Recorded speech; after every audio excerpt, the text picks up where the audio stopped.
I mean, you could definitely tell they were kind of trying to do their version of Batman. Folks, there is a whole plethora of pre-MCU and pre-DCU comic book movies that have been out there for us to enjoy for years that many of us have never given a chance. Well, that stops today. And in the late 1980s and early 90s, with the rising success of Tim Burton's Batman universe, movie studios were scrambling to find any dark vigilante property they could get their grubby little hands on. And you know what?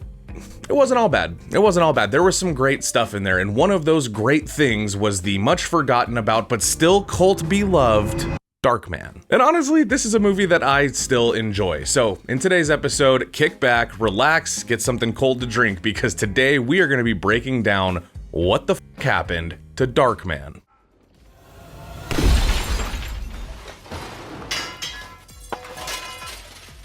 As alluded to, Darkman was conceived following Sam Raimi's failed attempt to adapt the Shadow comic book into a movie for Universal Pictures. At the time, Robert Zemeckis, fresh off Back to the Future Part 2, was attached to helm a big screen Shadow movie, forcing Raimi to create a new superhero from whole cloth.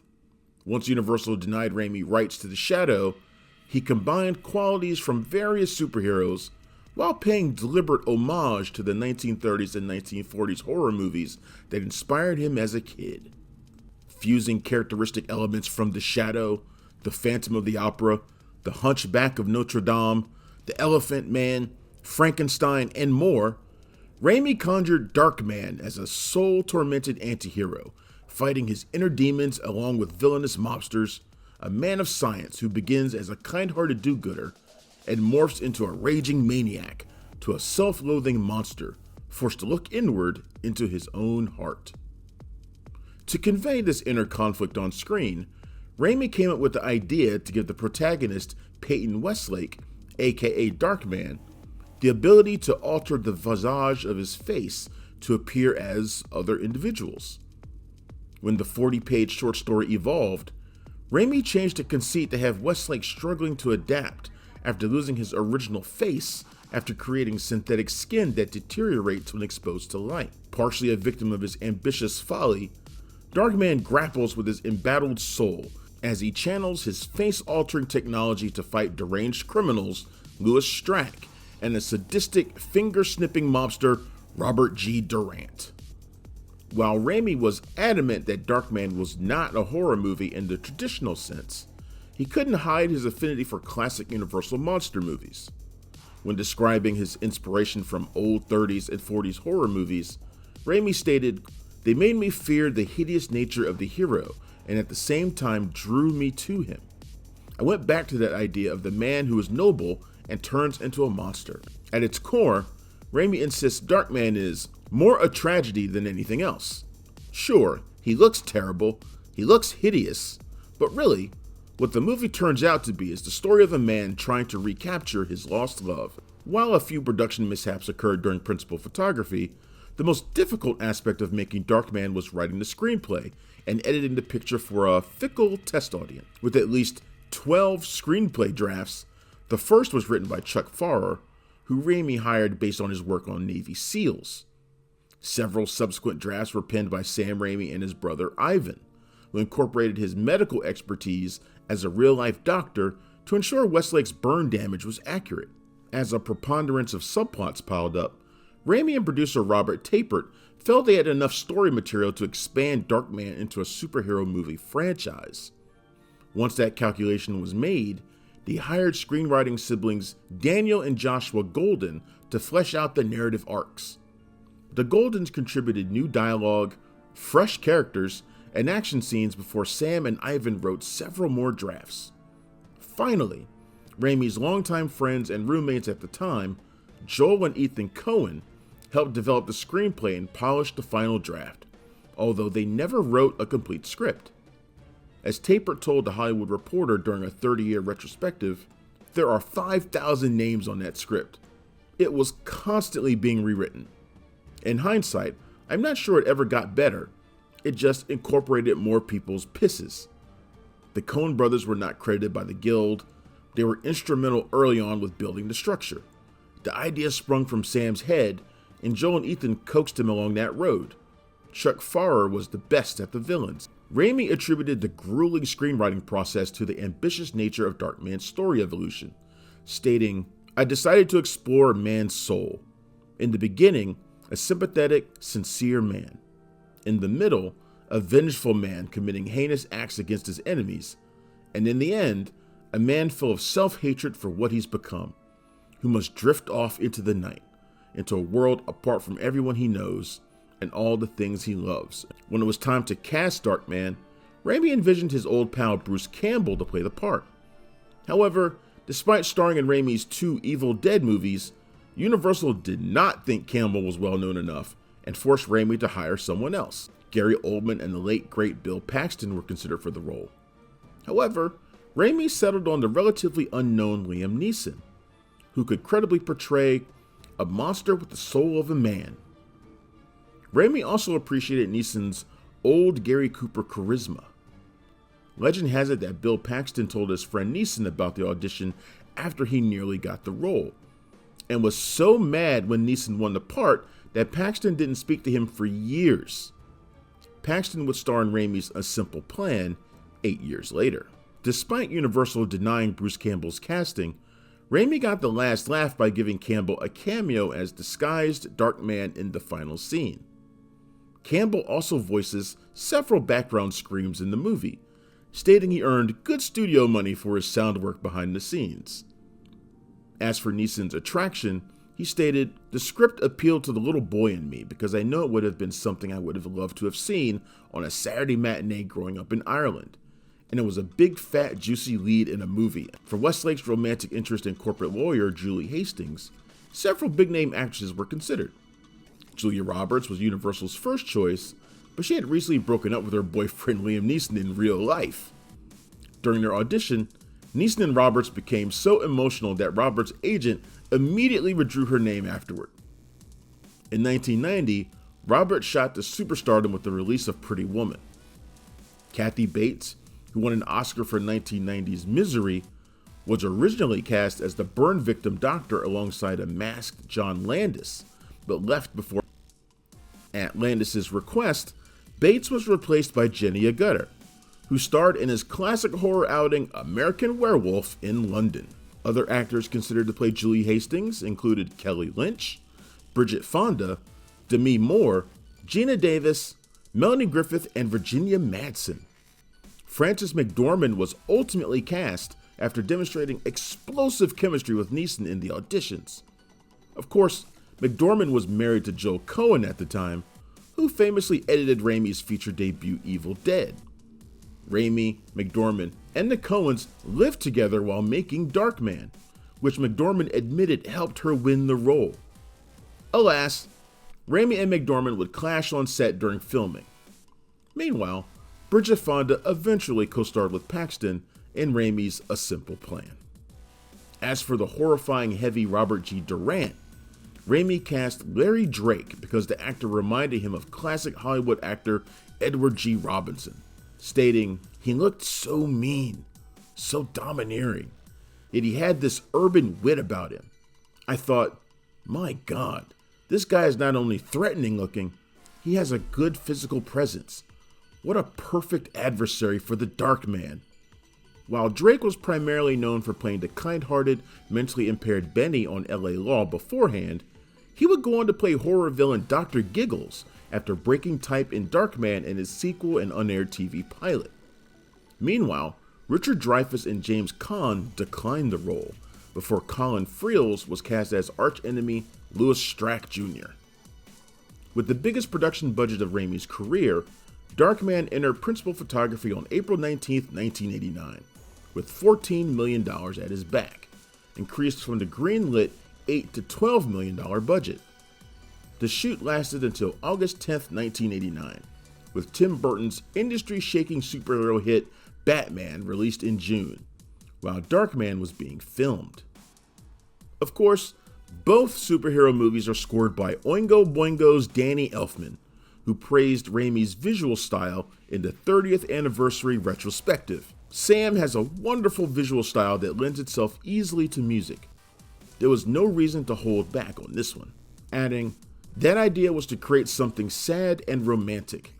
That was the fun of Darkman for me. The sad romanticism. Darkman was filmed in Los Angeles, Santa Clarita, California, and Toronto, Canada. Despite Universal allotting Raimi his largest budget, the studio insisted Darkman did not look or feel like his Evil Dead movies. As such, Raimi attempted to hire Barry Sonnenfeld as cinematographer, but Sonnenfeld suggested Bill Pope, who made his feature debut on Darkman before making Army of the Dead and the last two Spider-Man movies with Raimi. Raimi and production designer Randy Sur partially allocated the budget to build a full laboratory where Westlake works. According to Sur, the lab pays homage to another demented doctor, declaring, "If you look at Darkman's lab that he moves into, which is an old warehouse, what was on my mind was Dr. Frankenstein." There were a number of references visually to what we were thinking about in regards to those films. Although Raimi vowed to tone down the whirlwind visual tableau created in the Evil Dead films, his manic and kinetic camera work continued to define his unique directorial style. As Pope noted, we used the eyeball flyball rig, the Perfilloc dance-o-cam, the Perfilloc drunken cam, snap zooms, whip pans, Dutch angles, cameras attached to sticks and blankets, and virtually anything that moved. We always moved the camera.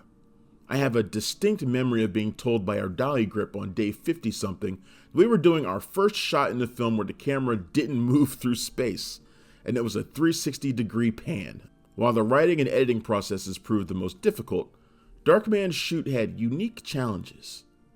First, the process was incredibly demanding on Neeson, who spent 5 hours daily in the makeup chair every morning before cameras rolled.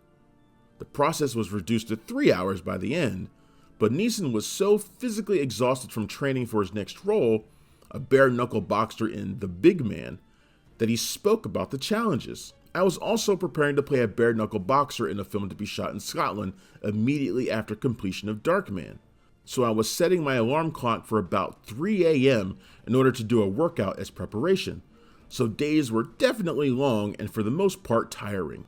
Neeson worked 18 hours daily in 10-piece makeup applied by the great Tony Gardner, stating the most difficult part about the prosthetics was speaking clearly without spitting out his false teeth. Nowadays, superhero movies are far too often mired in artificial CGI that looks overly animated, completely artificial, and never resemble anything close to the real world. Darkman is the precise opposite, using in-camera practical effects and physical props that give the film a timeless quality while mirroring the zany visual comic book aesthetic. As Sur notes, we had no computer-aided previs or drafting programs to help determine if a shot might work within the confines of a set. The lack of technology did not daunt our amazingly talented art department, which includes art director Phil Daggett and set director Julie Fanton. Another on-set mishap occurred when Colin Friels fell from a 3-story steel beam and busted his femur on impact. Somehow, Friels went to the hospital, had the bone set in place, ingested a bunch of painkillers, and returned to finish the scene on the same day. Respect. More problematic was the contentious creative rapport between Raimi and McDormand during filming. The two did not see eye to eye regarding Julie Hastings, as McDormand's theater background made it difficult to grasp the filmmaking process. Minor dust-ups over whether Julie should wear socks during sex scenes led to counterproductive, time-wasting arguments that saddled photography. However, Raimi claims the disagreements were healthy and born out of making the best movie possible, and by all reports, the two remain friends today. Once Darkman wrapped photography in August 1990, the editing and post-production test screening process became one of the movie's biggest headaches. The first cut of Darkman, edited by David Stiven, tested horribly in previous screenings held by Universal and was deemed one of the worst movies tested in studio history. The audience laughed in places they were not supposed to and detested the craziest and wildest stuff Raimi put on film. They also hated the downbeat ending that didn't provide a happy conclusion. During the editing, David Stiven suffered a nervous breakdown and up and quit the movie, decrying, "I can't do this," unquote. Blaming Raimi for hiring Stiven, Universal hired editor Bud S. Smith to recut the film and locked Raimi out of the editing room. Smith whittled Stiven's 2-hour cut to an 85-minute runtime, losing many ultra-cool and crucial scenes that completely altered the tone, tenor, temperament, and comic book tableau.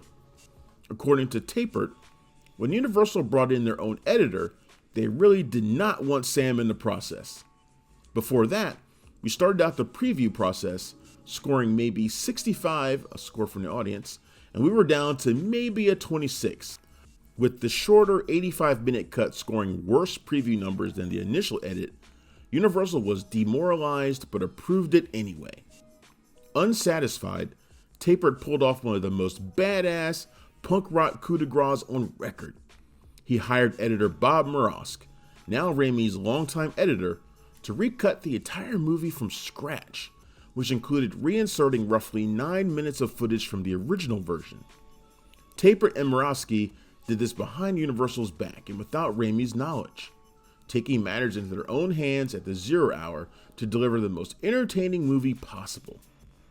When they delivered the new 96-minute cut as the finished product, Universal believed the final edit was Smith's 85-minute version that the studio had previously signed off. By the time Universal execs realized 9 minutes of wildly outlandish footage was reinstalled, the negative had been cut, the sound mixed completed, and the picture was locked. With 48 hours until the movie was slated to screen for critics, Universal had no choice but to roll with the maverick 96-minute version we've all come to know and love. As Elfman noted, Universal's attitude at that point was, cut all the weird shit, and I would tell Sam, this crazy stuff is what makes the film. Rob and Sam did their best to piece it back together. According to former Universal president Sean Daniel, Tom Pollock, Universal chairman, was seriously fucking furious. I remember thinking, that is one ballsy guerrilla move. Is it as big a breach of every conceivable protocol of delivering a movie in post-production? Yes, totally. It was an Ocean's 11 maneuver. Thanks to the brilliant marketing campaign flooding city streets, subways, and bus stops with posters asking, "Who is Darkman?" the film opened number 1 at the domestic box office on August 24th, 1990. Raimi was enamored with the promotion, stating, "The marketing made the film a moneymaker." The film grossed $48.8 million, netting over $24 million for Universal, equivalent to $60 million in 2025. With a few exceptions, Darkman received positive critical reviews. A fresh visual dynamo, Raimi drew praise for his ability to replicate the graphic quality, cartoonish action, and rat-a-tat pitter-patter comic books known for but rarely replicated on screen. Despite the moderate commercial and critical success, Universal did not approve a theatrical sequel.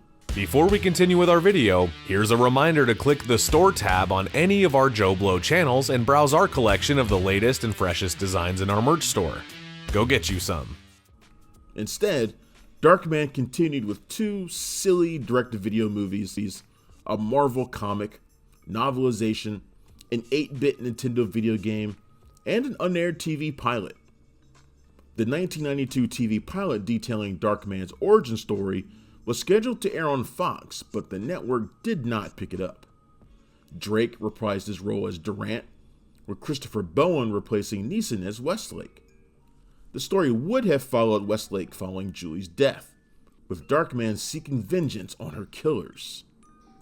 Although Darkman's success did not allow Raimi to adapt a big screen version of The Shadow, we all know he went on to helm 3 Spider-Man movies in the early 2000s. In 2006, Raimi tried to make The Shadow again with longtime Batman producer Michael E. Uslan, but the project fizzled.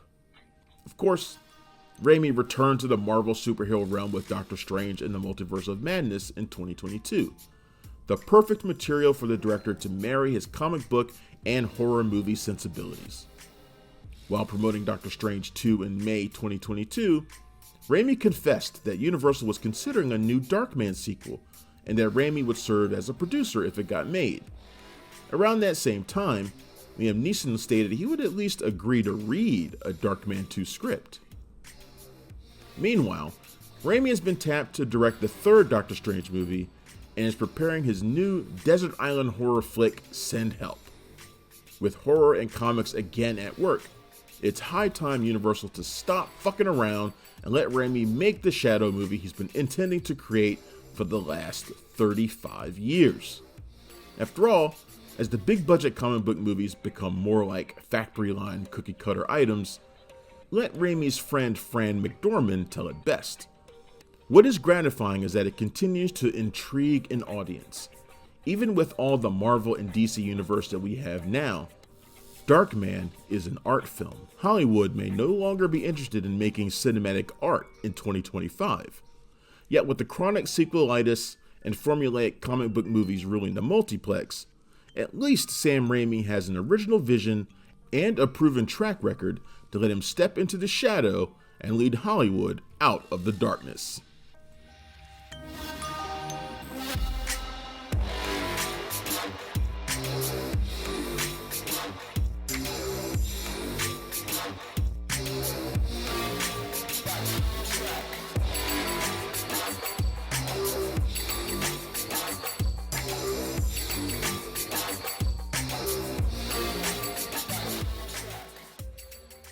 Thank you for clicking on our video, everybody. If you like what you saw here, please make sure you like the video and subscribe and share with your friends who like this sort of content. JoBlo was created by movie fans for movie fans, and we appreciate your support.